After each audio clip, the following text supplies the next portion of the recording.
نجحت بلادنا في تحقيق إسهامات عدة في مجالات تنموية مختلفة.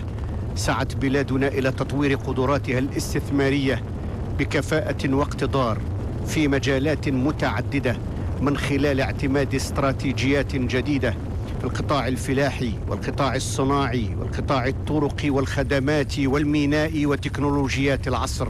أهلها كل ذلك لتكون نموذجاً لإقامة مشاريع تطوير كبرى تقوم على الاستغلال الأمثل لكل فرص تدفق الاستثمار بتقوية المقاولة المغربية وتشجيع الاستثمار الصناعي الحامل للقيمة المضافة وفتح المجال أمام الاقتصاد الوطني لاقتحام أنشطة صناعية جديدة ومجالات استثمار عديدة ذات تقنيات مبتكرة وأسواق واعدة.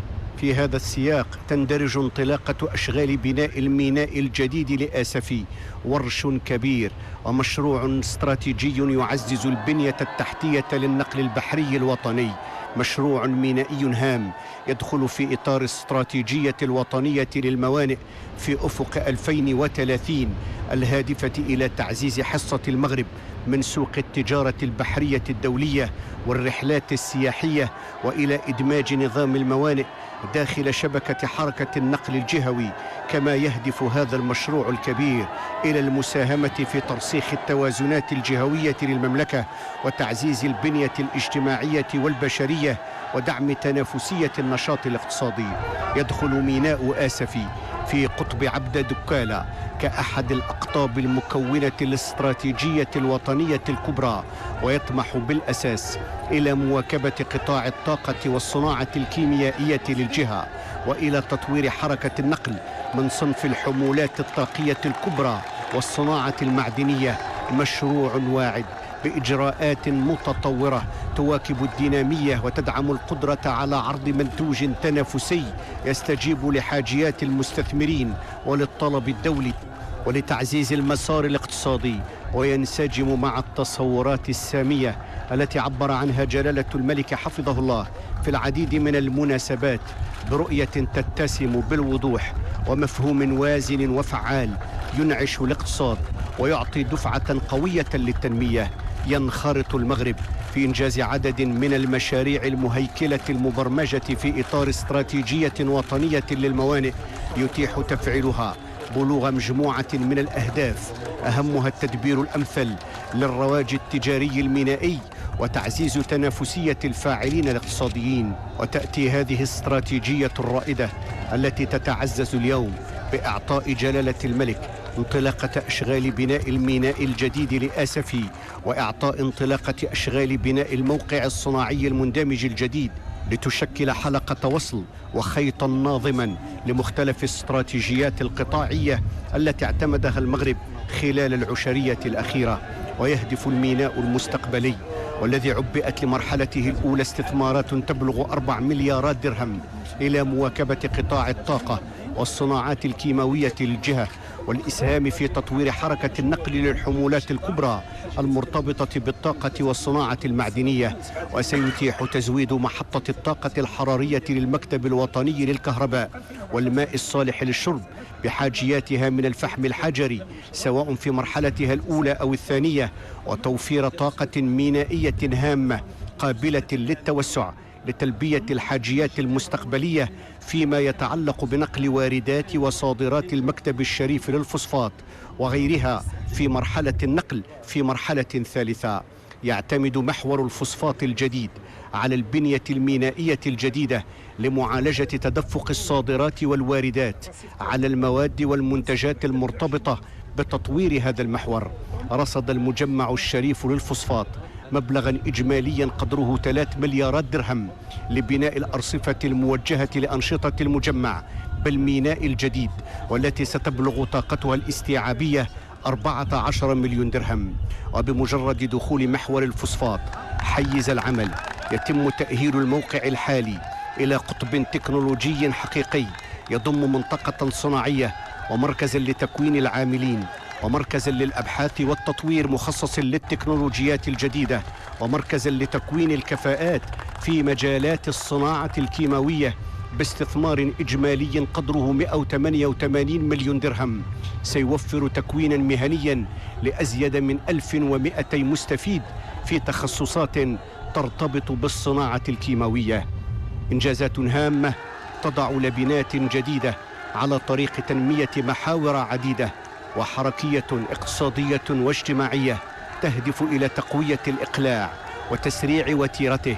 فالمشاريع الجديدة تمكن أيضا من دعم دينامية التنمية الاقتصادية للجهة وإعطاء دفعة جديدة للتأهيل الحضري للمدينة ولتحقيق التنمية المستدامة المنشودة.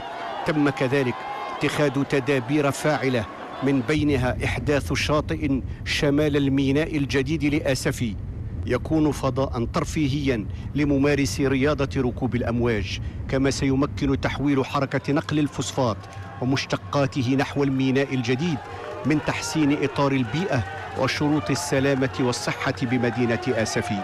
كلها إنجازات ترسم معالم التحول النوعي الكبير في التعاطي مع البناء الاقتصادي والاجتماعي.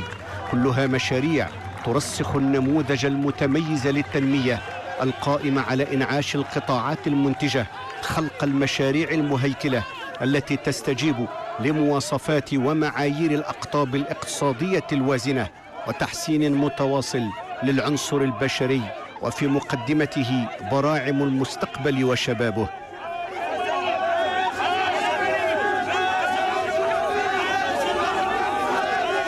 وها هي آسفي تحتضن أوراشا صناعية اقتصادية واجتماعية، تحتضن برامج مندمجة.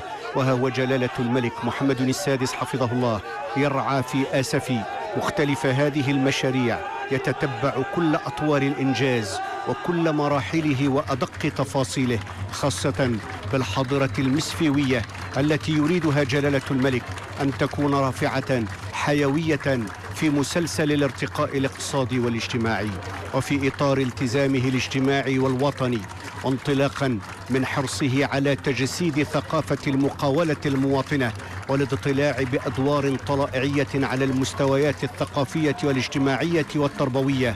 تقوم مجموعة المكتب الشريف للفوسفات بتبني والإشراف على مجموعة من البرامج التي تروم بالأساس الحفاظ على البيئة وإنعاش الحياة الثقافية والجمعوية والرياضية ودعم المنظومة التربوية. فمن خلال الموقع الصناعي المندمج الجديد الموجه لتطوير الأنشطة الكيماوية للمجمع الشريف للفوسفات بالجهة وعلى غرار محور الفوسفات بالجرف الأصفر، يساهم المركب الجديد في بعث دينامية بالمحور المركزي للفوسفات بالمغرب، والذي يضم مناجم بنقرير واليوسفية، ويتولى محور الفوسفات بآسفي الذي رصد له غلاف مالي قدره 30 مليار درهم تدريجيا استقبال كافة أنشطة الموقع الحالي للمجمع الشريف للفوسفات بآسفي، وهو ما يشكل فرصة لتطوير القدرات الإنتاجية وإحداث خطوط جديدة لتصنيع منتجات جديدة. يضم المركب الجديد 5 وحدات إنتاجية للحامض الكبريتي بطاقة 1,400,000 طن في السنة لكل منها، ومحطة حرارية بطاقة 350 ميجاوات، و5 وحدات لإنتاج الفوسفور بطاقة 450,000 طن في السنة لكل منها، ووحدات متعددة الاختصاصات لإنتاج الأسمدة. كما يشتمل المركب الجديد على نظام استقبال وتوزيع لباب الفوسفات، ووحدة لانصهار الكبريت، ووحدة لشفط مياه البحر، ووحدة لتحلية مياه البحر. يساهم المجمع الشريف للفوسفات في المجهود الوطني لتعليم أجيال المستقبل عبر معاهد الترقية الاجتماعية والسوسيو تربوية الموجهة بالخصوص لأبناء المتعاملين مع المجمع، ولأن أجيال المستقبل هم عنصر من عناصر التنمية، فقد توجه اهتمام المجمع الشريف للفوسفات إلى إيلاء هذا القطاع كل العناية في كل الجهات. مؤسستان تعليميتان في آسفي تصل طاقتهما الاستيعابية إلى 1600 تلميذ، وإعدادية في طور الإنشاء ستمكن من تسجيل 540 تلميذ، إلى جانب مدارس في مدن الجديدة والعيون وآسفي وخريبكا وبنقرير واليوسفية. اتخذ المجمع عددا من الإجراءات لتحسين شروط التمدرس في الوسط القروي ومحاربة الهدر المدرسي.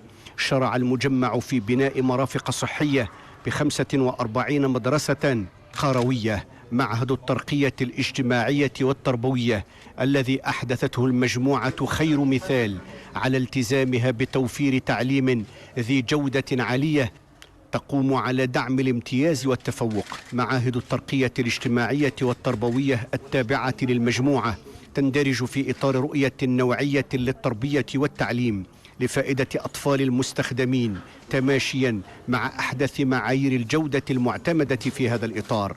يتوفر معهد الترقية الاجتماعية والتربوية، وهو الذراع التربوي للمجمع الشريف للفوسفات، على 20 مؤسسة تعليمية متواجدة بجميع المرافق الصناعية، وتستجيب أساسا لحاجيات التمدرس في مراحل الدراسة التمهيدية والابتدائية والإعدادية لفائدة مستخدم المجمع الشريف للفوسفات.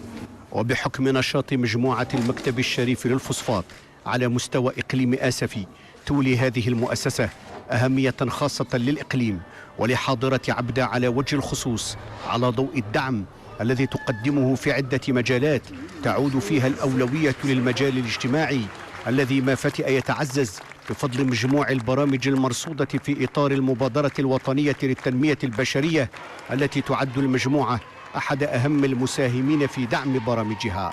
ويشرف جلالة الملك على التسليم الرمزي لحافلات النقل المدرسي لمدارس بالعالم القروي وعدد من الدراجات الهوائية لفائدة تلاميذ العالم القروي.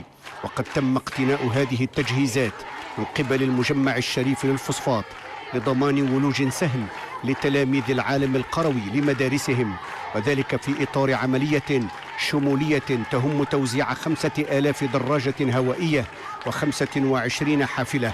يحرص جلالة الملك على تتبع مختلف الميادين المرتبطة بالتنمية في شموليتها بالتأهيل والاندماج وتجسيد ثقافة المقاولة المواطنة.